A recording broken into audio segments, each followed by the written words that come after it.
may be. I know my Laker fans are going to just flood this one, but huge win for the Lakers, defending home court. They are now 5-0 at the Staples Center of the Crypto.com arena in these playoffs. So shout out to the Laker fans in attendance, but also the team. A classic on our hands in this one. AD, LeBron, Steph Curry playing at a high level. But, before I really dig into it, I have to say, tonight felt like the Warriors had one star and the Lakers had two, if I'm being real. And you know what? It might just be fitting for Steph Curry to be playing LeBron and finally feel like he doesn't have the better teammates. They always say what goes around comes around, but there's still a series to be played. It's still 3-1, and it's 1-4, not 1-3. But let's get into this one. What a fascinating series this has been. Just a complete chess match all the way around with each coach making adjustments each game. How about the big one?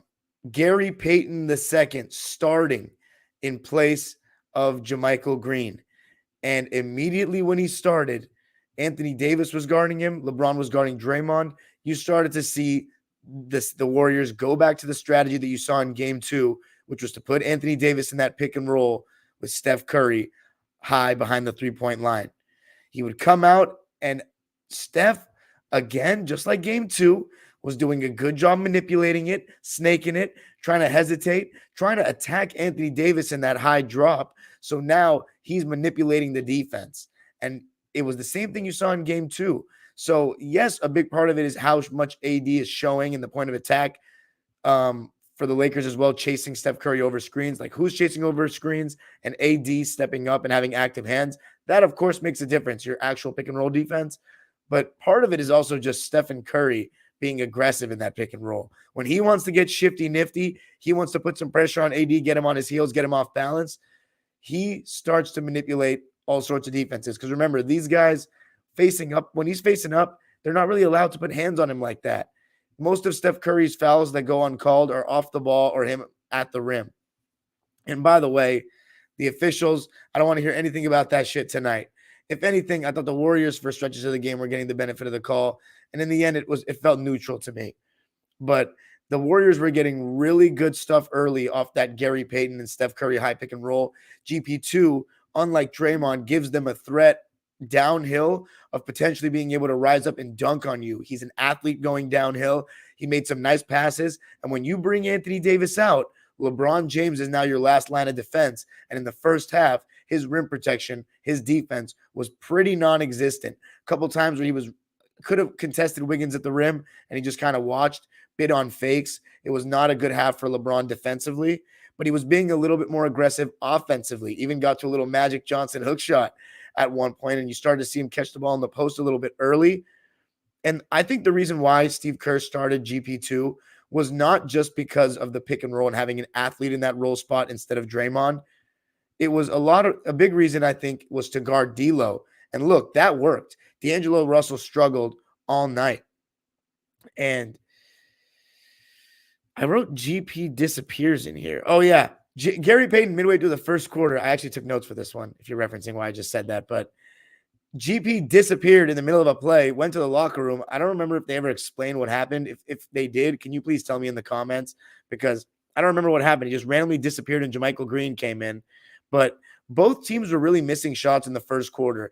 But one thing you could tell right off the bat from the Warriors is that their defensive intensity was night and day from game 3. They were really physical to start. You had Clay on Reeves, Draymond on AD, and even Steph. He had to guard LeBron and D'Lo on some post-ups in that first quarter, and they were all physical. So the Warriors were not backing down. You could see that they were playing with a sense of desperation. And LeBron, to counter that, was a little bit more aggressive to start. AD had, I believe, 12 shot attempts in the first half, only 4 for the rest of the game. So Laker fans, let me know what you think of that. It was enough to get over the finish line in this one, but will it be later in the playoffs? Who knows? But the Warrior bench came in at a point of that first quarter, and Jordan Poole, Dante DiVincenzo were kind of stinking it up. especially Jordan Poole. DiVincenzo actually finally made a three. The Warriors needed to see that from him, and he needed to see that go in. But a couple of times, the Warriors were just passing up layups, whether Anthony Davis was in or not. There were times where they wouldn't even look at going at Anthony Davis or shooting shots around him in that first quarter. But there were other times where AD even went out of the game briefly, randomly in that first, and he was really upset about it. It was a slightly different substitution pattern. We've seen Anthony Davis play most of the first and third quarters, get a little bit of a break in that beginning of the fourth, and then come back in. But in this one, he came out for like 2 minutes in that first quarter, and he was pissed about it. But he came right back in. And LeBron and AD, they got really short rests in this game, like really short rests.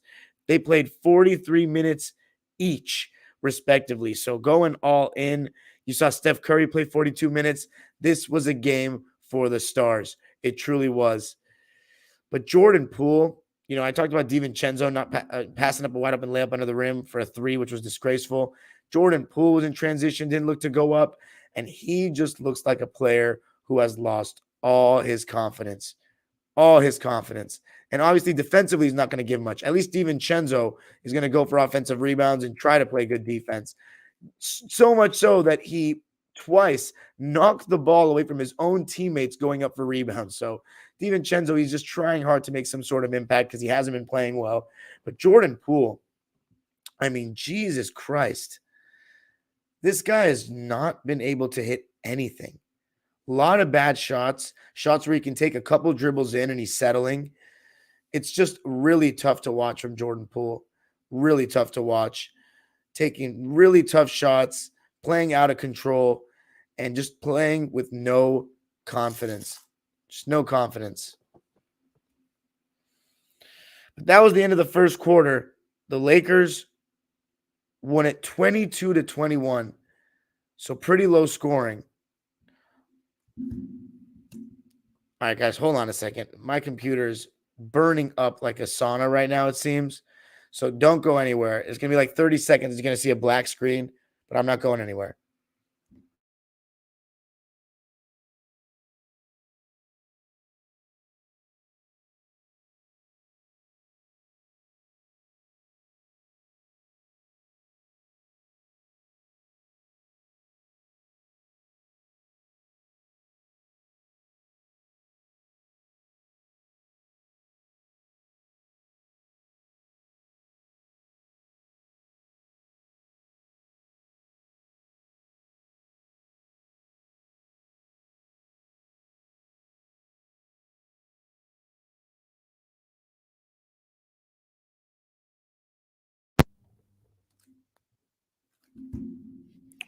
All right, we back. I feel like you can hear me. Wow, we got more people in the live. All right, cool. Ready? In the second quarter, you started to see the Dubs start to get in their bag a little bit more. Draymond had a really good start to the second quarter, and I feel as though Draymond is the X factor for this team when offensively. When he's looking to score, being assertive, dribbling and moving with a purpose on the offensive end of the floor, not just in transition, it changes everything about the Warriors offense. But a lot of times when he's not looking at the basket at all and just dribbling to pass or moving to pass, it just doesn't keep the defense honest. And you got guys like LeBron, like Anthony Davis, smart defenders, smart players that can cover ground. You're not going to be able to get away with it all the time, especially when Jordan Poole, Klay Thompson are not playing well. But Draymond, in the beginning of that second quarter, he had some nice moves. I mean, some nice passes, some good reads. There was one behind the back he had where he kind of faked the handoff, looking like Baron Davis on that one from Draymond. And the Laker players were forcing things a bit. I think the Warriors' physicality was getting to them a bit. LeBron was taking a bunch of jump shots. Austin Reeves wasn't hitting. D'Lo wasn't hitting. But I will say this. With all the talk about Anthony Davis and playing 2 good games in a row, he did play 2 good games in a row. He wasn't amazing, but he was very good. And in the first half, he had 19 points when other Lakers weren't that great. It was really just LeBron and Anthony Davis shooting the ball well. Like Rui wasn't really playing much. And Laker fans, I want you to tell me, do you think Rui's been so bad defensively that Darvin Ham, like the few minutes that he's been given, let's see how many minutes he played in this game. 14 minutes. You think that's justified? I mean, Vanderbilt's only getting 11. Like, he's really shrinking the rotation, and you probably need more guards in this series. So I think he's honestly making the right choice, because last series, Rui Hachimura was a beast, but you're playing against more of front court players. This is really all back court. And that's really another big issue with the Warriors, is their front court does not score enough. But in that second quarter, you started to see a little bit more of Curry in that pick and roll. And their strategy was to get LeBron switched on to Curry and then put AD in the pick and roll, because they know LeBron's not great in the point of attack. And now you're removing both of the guys that can actually protect the rim, because Vanderbilt's out of the game because he's not hitting shots. Now you have Schroeder, Reeves, and either Lonnie Walker or D'Angelo Russell on the back line. So that's going to be easy pickings for the Warriors, for guys like Wiggins, guys like Draymond, even Looney, who this hasn't been a Looney series. The Warriors want to play with space. He only played 11 minutes in this game. You're going to see a lot of guards. The Warriors went 10 deep, but they really went 9 deep. JaMychal Green only played 2 minutes. Looney, DiVincenzo, Poole, and Moody were all in double digits in the minutes category. No Kuminga yet again. Lakers 9 deep, but Wenyen Gabriel only played 2 minutes, so really 8 deep. Curry absolutely cooking, though, in that pick and roll. I mean, amazing passes, cross court, dump offs to baseline cutters, passes behind him, passes with the left hand. I've always said Steph Curry, I think he's a better passer with his offhand than his strong hand.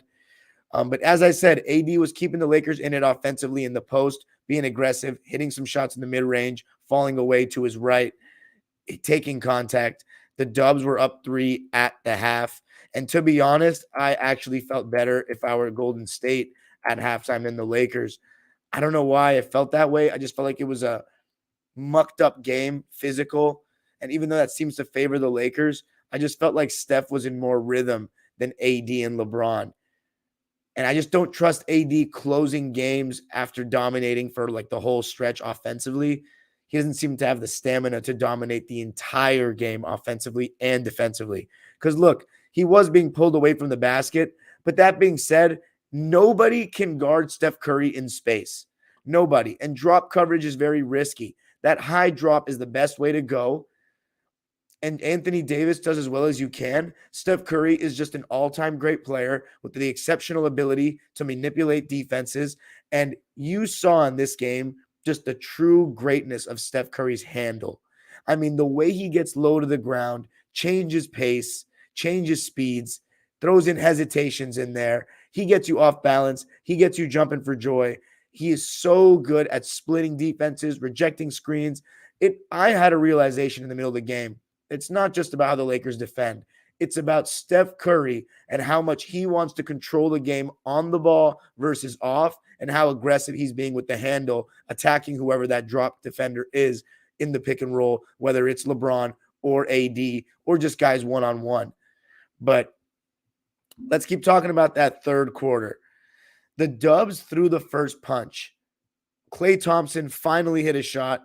And mind you, what this on-ball Steph does, shout out to my man Dre at on-ball Steph that helped preview the Warriors Kings series with us, but Steph Curry on the ball more, it takes other guys out of rhythm. Guys like Klay, who get so many shots off-ball actions and split actions and moving without the ball, those guys may not touch the ball for so long. And that's why I'm always pro ball movement. But the thing is, the Warrior players are just not showing reliability on the ball. And a big reason for that is Jordan Poole's drop off this season. It's very tough. But let's just keep going. The Dubs threw the first punch. They went up by 8 points. Lakers called a timeout, responded with a 10-0 run, and it was led by 2 guys, LeBron Palmer and Austin Reeves. First, Austin Reeves with the mid-range and drop coverage. Then LeBron hit a corner 3. And then he cut to the basket off a pass from Reeves. And then LeBron returned the favor on an Austin Reeves corner 3. Warriors went cold in that stretch. Steph, Klay, you name it. LeBron showing a little bit of that extra gear. You started to see him get a little bit tired at the end of that first half, especially with the Warriors putting him in the action a lot defensively. But you know, with LeBron, he has been very strategic about the way he's exerted himself in this playoff run, knowing his limitations at this age physically. But then the Warriors called timeout and responded with more Steph pick and roll. amazing passes. He also was switching on to guys like LeBron and holding his own defensively. Took a couple of charges, had good moments one-on-one in those first 3 quarters. Notice I said the first 3 quarters. And was taking advantage, by the way, of hiding on Vanderbilt defensively, who was just bad offensively. And defensively, this has not been the series for Vando. He just can't guard Curry. Curry's just too quick, too shifty, too nifty. It's more of a series for a Dennis Schroeder and Lonnie Walker. Don't worry, he'll get his flowers later. But GP2, I have to say, great adjustment from Steve Kerr.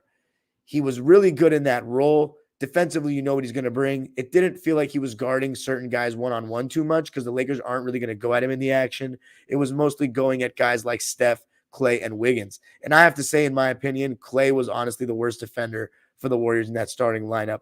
Steph at least had some good moments defensively. I don't remember too many for Clay. And he's really dropped off on that end of the floor. That's what you don't notice until you start watching him consistently. Because the stats offensively, they look exactly the same. True shooting, his PPG as 2019. Salute to him with the serious injuries that he had, tearing his ACL and Achilles. But defensively, he doesn't have the same lateral ability. And he used to get away with major hand checking, by the way, in the finals against Kyrie. But you still have to be able to move laterally even with hand checking. He's trying the hand check now, but he can't move. So, but in this third quarter stretch, the Warriors responded to that 10-0 run. LeBron missed an open mid-range, then bricked a 3 off just a one-pass possession, bad shot. Then he lost the ball on a cut and didn't get back. GP2 hit a 3 and finished a lob in that stretch. And Darvin Ham took a timeout with the Warriors up by 9. I believe it was 68-59. Just absolute brilliance from Curry. And at this point, it was just, you could see the stretches from LeBron. He had good stretches, and then he'd have other stretches where he'd be breathing so heavily. I didn't know what he had left in the tank. I truly didn't. But I also was telling my dad, who was saying he looks tired, I'm like, you just never know. One stretch of rest for LeBron, and he could come back with a little bit of energy. Now, I didn't expect it to be that little of a stretch of rest. He basically was out for one possession, and he was like, yeah, give me the fuck back in the game. I love to see that. And I just love to see the stars and the power that they have in the playoffs. And for people that love to blame coaches for everything, to see how much power the stars actually have, especially in today's player empowerment NBA. Steph Curry on the ball. You can see the decisions he makes on the court. LeBron with his minutes. You can see it. Jimmy Butler's command of give me the fucking ball and get out of my way. Giannis waving off Budenholzer's plays in the fourth quarter of Game 5. You can just see the stars taking over and taking matters into their own hands. But the Warriors, when they went up by 12 on 5 straight Wiggins points, a 3 over AD, and a bucket in transition, they went up by 12. LeBron and AD started bitching for calls, and Moody came in and had a really solid impact. Active, had a steal, hit a 3, just really solid defense as well. He has shown to be a pretty reliable player in this series. To me, he's been better than DiVincenzo and Jordan Poole. But the Lakers responded and stopped the bleeding when they were down 12. And mind you, when they were down 12, I thought the Warriors had this. I really did. But the Lakers responded with AD on the bench, and it was LeBron starting to be used as the screener a little bit and also more as the pick and roll ball handler and less as a spot up guy. And you started to see him try to put Curry in the action and getting some decent looks. Dennis Schroeder ended up having 6 points in that third quarter. But on the other end, Steph Curry was just showing an unbelievable array of passing and playmaking, attacking that high drop. Whoever it was, whether it was Rui, whether it was LeBron, he was turning the corners so fast, getting to the basket, making plays. His finishing package and the touch he uses off the glass is unbelievable. His handle was on full display, and he even threw a pass like he was Magic Johnson, a little behind the back. I mean, just amazing stuff from Steph Curry to end the third quarter. And LeBron bricked 2 straight threes to end the quarter and was looking gassed yet again in slow on D after another good stretch. So it was just a game of runs to the highest degree. DiVincenzo also hit his second 3 of the game late in that third quarter. Let me see what he shot from 3. 2 for 4. So pretty good shooting game for DiVincenzo. I actually think he was solid, but he still made some boneheaded plays, including an inbounds pass that totally changed momentum now that I think about it. I'm so happy I remembered this. Ridiculous inbounds pass that changed momentum. I think it was late in the third quarter. taking the ball out of bounds. Steph was not looking at him, and it was not Steph's fault. 1 second, if he had waited, Steph would have looked at him and gotten the ball. Absolutely stupid from a player that I think, or I thought, had a much higher basketball IQ than that. But in the third quarter, the Warriors outscored the Lakers 32-28. They went into the fourth quarter with an 84 to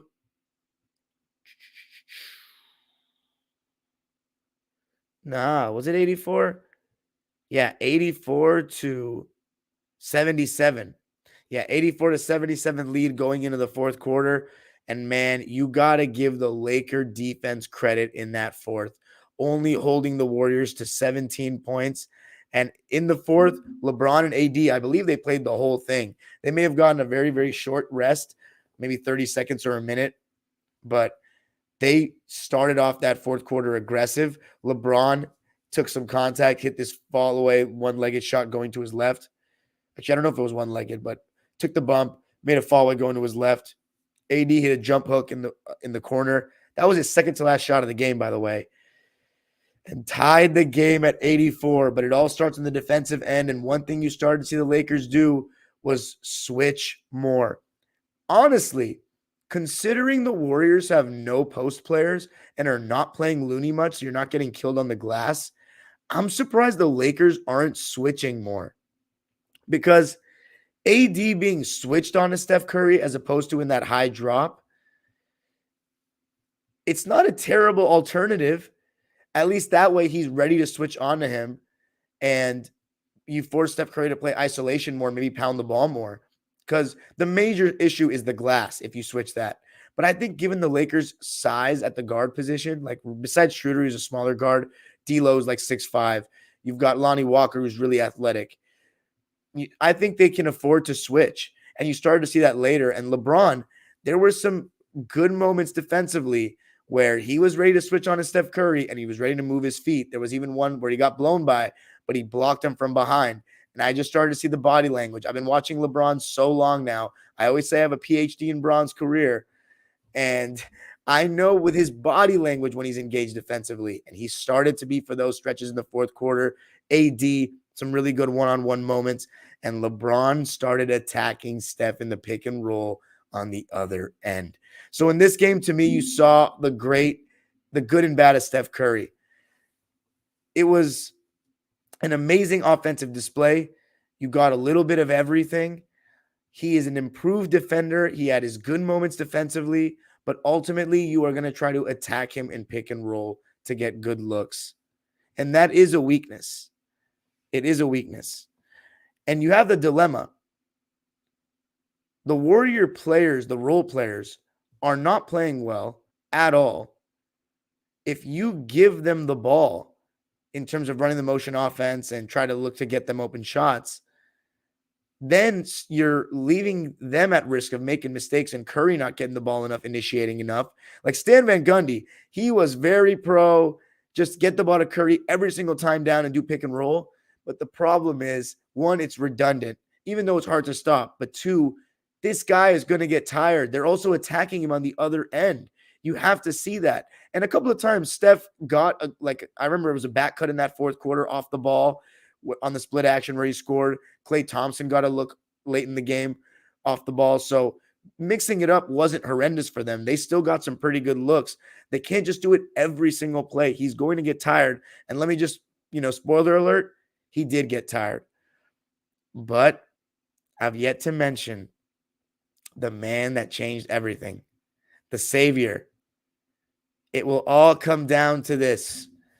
This game will be remembered as the Lonnie Walker game.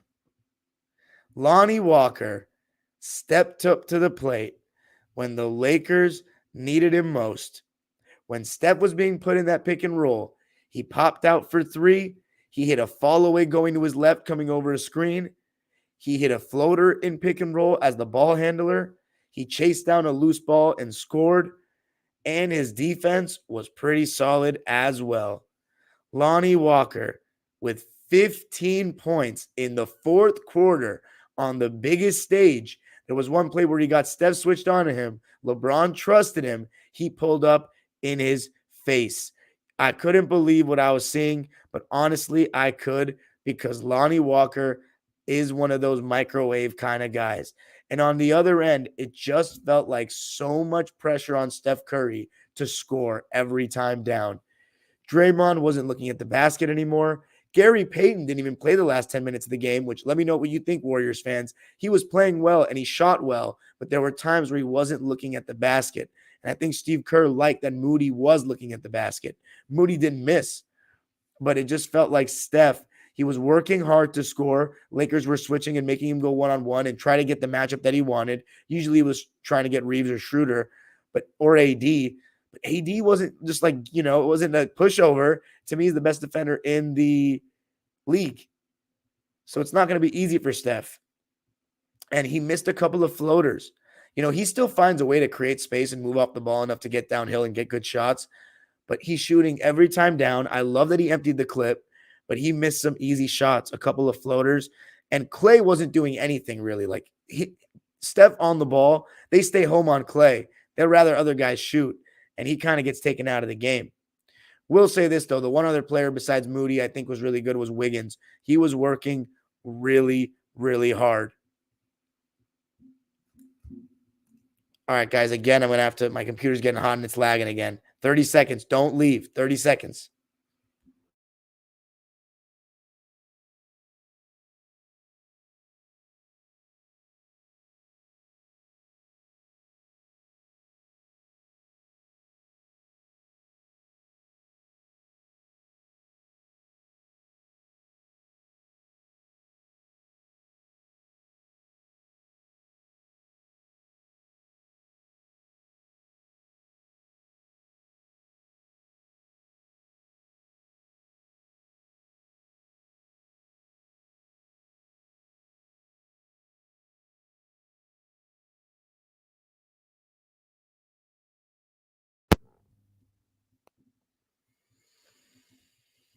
We back.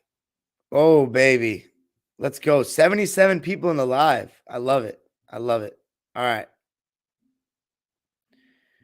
Another thing you started to see the Lakers do late was put Steph Curry in the action with LeBron as the screener.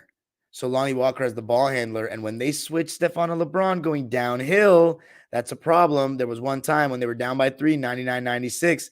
LeBron James gets fouled on an offensive rebound, goes to the line and makes it a 1-point game. Give it shout out to LeBron. 4 huge free throws in the fourth. It's been a big weakness of his whole career, and he came up clutch. And to be honest, LeBron has had a lot of moments of clutch free throws in his career that we don't give him credit for, but he made it a 1-point game, and then Klay took 2 threes. The first one wasn't a bad shot from my memory. They still got to stop. Actually, no, they didn't. Lonnie Walker hit the pull-up to give the Lakers the lead. But the next shot, so selfish on Klay's part. Gotta look to give Steph the ball back there. Down by 1, you just missed. Such a rush shot. Gotta know your role. Huge miss there. And then again, switching Steph Curry on to LeBron. LeBron got fouled, made both again, put the Lakers up 3. Steph was able to get to the basket and answer with a layup. I mean, he just wouldn't give up. Beautiful finish, 1-point game. Great defensive possession for the Warriors. And by the way, Wiggins' defense was just so good. LeBron needed to get him switched off him because he could not score on him. But LeBron missed a 3. The Warriors got a big rebound. And then we had the big possession. Steph Curry got Anthony Davis switched on to him. LeBron and AD were very comfortable switching that action. And what a job by Anthony Davis. This is why he's the best defender in basketball. The best drop defender, I think, in the league. He can literally switch 1 through 5. There's no tougher one in the league probably to guard on an island than Steph Curry. And in my opinion, Steph Curry not going to the basket is for one of 2 reasons. Either he's tired and just doesn't have the legs to go to the basket. He just wants to create space to get that jumper off because he still is Steph and he's the best jump shooter of all time. And maybe he thinks if he blows by AD, he's getting pinned from behind, which is not out of the realm of possibilities considering he just got blocked from behind by LeBron. But that being said, he scored a couple of layups after that and shots at the rim, but they were mainly on the move or when he went away from the screen, not one-on-one just blowing past AD or LeBron like that. So it's very possible he thought he was going to get blocked. Overall, great defense by AD. That one-legged fade was a really hard shot. He'd almost hit it anyway. Draymond, offensive rebound, doesn't even look to go back up, of course. Gets it right back out to Steph. And on this one, he probably should have tried to get downhill, maybe even tried to foul bait a bit. But look, he might have been tired, took a really deep three. Great contest by AD. He missed 2 in a row, and the Lakers got the rebound. Both free throws were made by Lonnie Walker. And then on the last play, they ran a little hammer action for Clay. Draymond Green turned the corner. You knew he was never looking to go for the quick 2, and that's a huge issue. Draymond not keeping the defense honest. The Lakers blew it up, and that was that. What a win for the Lakers. 104-101 to take a 3-1 lead in the series. Only 13 teams have ever come back from 3-1 down. The Warriors are one of them 7 years ago against the Oklahoma City Thunder, but I'm afraid this is the end of the road. The dynasty will be coming to an end, this version of it, in my opinion, this season. This is it. The Lakers are really going to do this. It's a Warriors fan's nightmare, and maybe the sweet revenge for LeBron James. What a win for the Lakers. I'm honestly thoroughly impressed. I had Warriors in 7 before the series, but I did say after game 1, if I had to choose a switch, I would go with Lakers in 6 at that moment.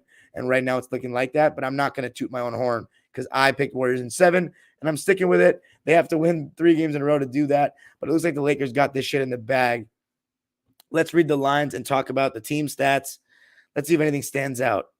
Both teams shot a pretty similar percentage.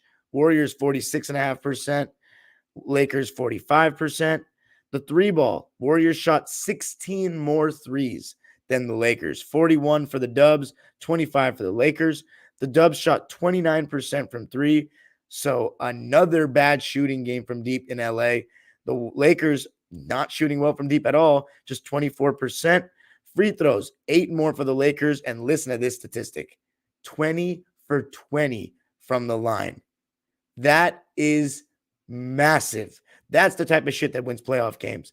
Warriors 9 for 12. Rebounding battle was close. Lakers only won it by 2. Offensive rebounding battle, Warriors only won it by 1. The Warriors had 8 more assists than the Lakers, only 1 more steal, only 1 more block. Turnovers, 14 for the Lakers and 16 for the Warriors. Fast break points, only 3 more for the Warriors. Points in the paint, 6 more for the Warriors. The largest lead for the Dubs was 12. The largest lead for the Lakers was 5.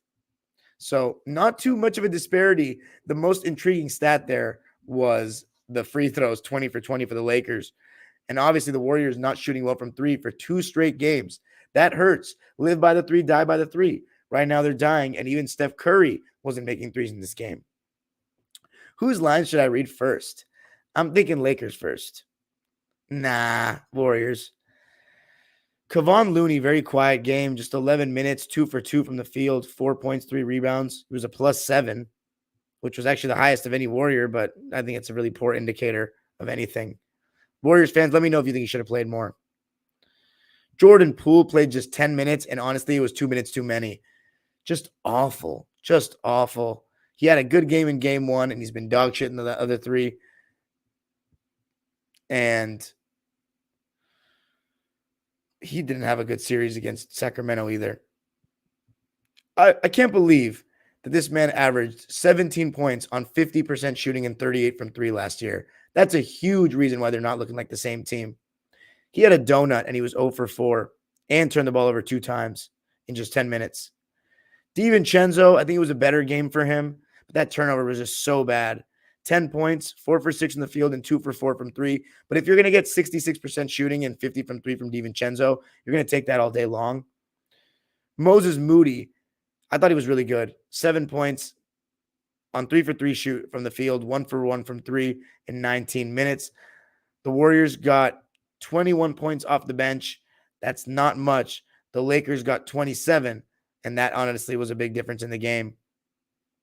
The starters, GP2 played the least amount of minutes, 23 minutes, probably should have played more. 15 points on 7 for 9 shooting and 1 for 2 from deep. So really good game scoring for GP2. Draymond Green, 8 points, 10 rebounds, 7 assists, a steal and a block, 5 turnovers. So almost 33% of the turnovers came from Draymond. He was really solid in the first half to me, especially in that second quarter. But in the second half, he just wasn't looking at the basket anymore. I remember he shot one open three in the corner. It was a fine shot, and that was it. But just not good enough. 8 points. He's got to have 10 plus points.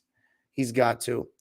Super chats turned on. If you want to jump $1 or a dime, we get a super chat from Bernardo Vivas coming to us from Brazil. He says 1995 Rockets, defending champs, 6th seed, down 1-2 in the first round, down 3-1 in the second round. Just going to leave this here. Don't ever underestimate the heart of a champion. Oh, by the way, Steph best player on the floor and not close. Great points. Great points. The 95 Rockets did come back from a 3-1 lead against the Suns in the second round of the 95 playoffs. We'll see if that happens. But Draymond Green, point blank, he has to be better offensively. How about Andrew Wiggins? I actually thought he was good, but they could really use him shooting a little bit better from three. 17 points, 4 boards for Wiggs, 2 steals on 6 for 14 shooting and 2 for 6 from three in 39 minutes. Really good defense from Wiggins. If there's anyone I'd want to guard LeBron, he'd be the guy probably in the league today. I thought he was the second best player for the Warriors. Klay Thompson, 2 really bad games here in Los Angeles. 9 points, 5 rebounds on 3 for 11 shooting and just 3 for 9 from deep. Really bad decisions and played bad defense as well. It's just been a tough series for Klay, and they're going to need much better from him. How about Steph Curry? What a performance. He could not close, though. 31 points, 10 rebounds, 14 assists, and only 2 turnovers on 12 for 30 shooting, but 3 for 14 from 3. I don't know who the best player on the floor was tonight. I think it was Steph. Because AD kind of disappeared in the second half offensively. But you can't attack AD defensively. Actually, you can. That's what they did. So never mind. It's because they're scared of AD, though. It's not the same with Curry. With Curry, they're trying to attack him. They think he's the weakest on-ball defender. AD, they're just trying to pull him away from the paint because he's blocking everything. But Curry was the best player on the floor tonight, in my opinion. It just felt like the Lakers had 2 stars and the Warriors had 1. And here's one thing I'll say, too. Curry leaning into the heavy high pick and roll is part of why he got gassed. And this is the argument that's never ending.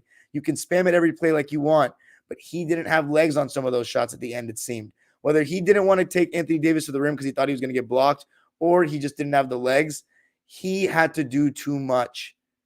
If the thing is, though, if he plays off the ball, can you trust those other guys the way they were playing? The answer is probably no. So the moral of the story is, Steph needed better from his supporting cast. And I know, look, LeBron stands are going to have a field day with that because it's what they were saying back in 2018 and whatnot. So I'm going to leave the stands to do their own bullshit. I'm just talking about it from a team perspective. Steph Curry was great, but when you play that way and they're also attacking you defensively the entire fourth quarter, it's going to be hard to close the game. And when you play a heliocentric style, it's harder for other guys to make big shots for you because they haven't touched the ball in a while. It's a rhythm thing. And Klay Thompson, if anything, the motion offense helps him more than anybody. So I'm not giving Klay a pass. I'm not. He still should have made shots. Doesn't matter how many touches he has. He's infamous for having big games and hitting big shots with few touches and few dribbles. But it still matters. And I'm not blaming Steph for that. He did what he had to do. I'm just saying it's hard. You see it with Luka, with LeBron, with Harden throughout history. When you have to do too much and you choose to do too much, it is going to be hard. You have to close. If you don't close, don't expect others to close for you when they're out of rhythm. Does Curry adjust, go more motion again? I don't know. I honestly think not because Steph was still creating tons of great looks in the pick and roll. Other guys need to hit shots. Fact of the matter is, whether it's motion or Steph Curry on the ball, other guys need to hit shots. I see people talking about they went away from it. You think they can really do it every play? Stan Van Gundy says that, but I don't think it's hard for anyone, even prime LeBron, every single play. Steph Curry was willingly giving the ball up some plays. That's because he understands he can't just do it every play. He needs some place to rest. He's getting attacked on defense with LeBron going into his chest. Do you know how tiring all this shit is? Seriously, as great of stamina as he has, he's human too. But anyway, that's what I have to say about the Warriors. I think they're pretty cooked, man. They need a vintage performance from their big three. I think they win game 5. Do they win game 6? I don't think so. And I think the reason is they don't have as good of a supporting cast as last year. Jordan Poole is a huge reason why. Klay Thompson is not playing big. And honestly, you got to give a lot of credit to the Lakers. Let's go to the Lakers, the stat lines. Wenyen Gabriel, just 2 minutes. A donut, didn't get a shot off. Rui Hachimura, 2 points in 14 minutes. Just one shot attempt and missed it. Jared Vanderbilt, no good. This is not really his series. 2 points on 0 for 1 from the field in 11 minutes. D'Angelo Russell, 4 points, 4 rebounds, 3 assists, 1 for 10 from the field. 0 for 4 from 3. So after a couple of good games, just did not have it at all. Dennis Schroeder, 10 points, 3 rebounds, 3 assists, 5 for 9 from the field, 0 for 2 from 3. He was hitting his mid-range. He did have the highest plus-minus again of any Laker, plus 14. But he was making some boneheaded plays down the stretch. A couple of times where LeBron was trying to do what Steph did and take a break offensively for a second because he was gassed. Gave it up to Dennis Schroeder. He had this one behind-the-back pass at one point where I was like, dude, you think you're fucking Steve Nash? But it's still a good performance overall from Dennis. Austin Reeves, best game of the series for him, in my opinion. 21 points, 7 for 15 from the field, 3 for 6 from deep, made really big shots, timely shots in the mid-range from deep, got to the line a bit, 4 of 4 from the line, and solid defense. Lonnie Walker, though, he was the man. He came up big, 15 points, 6 for 9 from the field, 1 for 3 from deep. Such a solid showing from Lonnie in that fourth. And then LeBron, really good game from him. Who was your player of the game, Laker Nation? I want to ask you. LeBron had 27 points, 9 rebounds, and 6 assists. Very up and down game for LeBron, but he did enough to win. And it was the intangible things. 10 for 25. He knew how important this game was. He knew it. Only shot 40%, 2 for 9 from deep, but made huge free throws and big defensive plays. How about Anthony Davis? 23 points, 15 rebounds, 3 steals. Didn't have a block tonight. 10 for 16 from the field. Didn't settle for any threes. 3 for 3 from the line. And the big 2 defensive stops on Steph Curry. Look, man, I'm really impressed with the Lakers. The fact that they're up 3-1, they may be the team that actually knocks out the champs. I'm not going to lie, I'm a little sick. Like, it's not that I hate the Lakers or anything like that, but as a Clipper fan, like, this was supposed to be our year that we were going to be going all the way. And now, again, the Lakers have the last laugh. It's the story of my life. At this point, I got 72 people in my live from all over the world right now. So I'm not really losing anymore. I'm finding a way to make the best out of it because, as you know, some Clipper fans like to say, you can only control what you can control. And it is tough to see this, I'm not going to lie. And no offense, Laker fans, just because LeBron's cult, I want Denver, who has no rings, to beat you. I do. If it's Phoenix, though, I don't want it Lakers Celtics, guys. I really don't. That's like Bin Laden versus Hitler at this point. Like, I just don't. I'm obviously exaggerating. But the point is, I don't want the rich to get richer.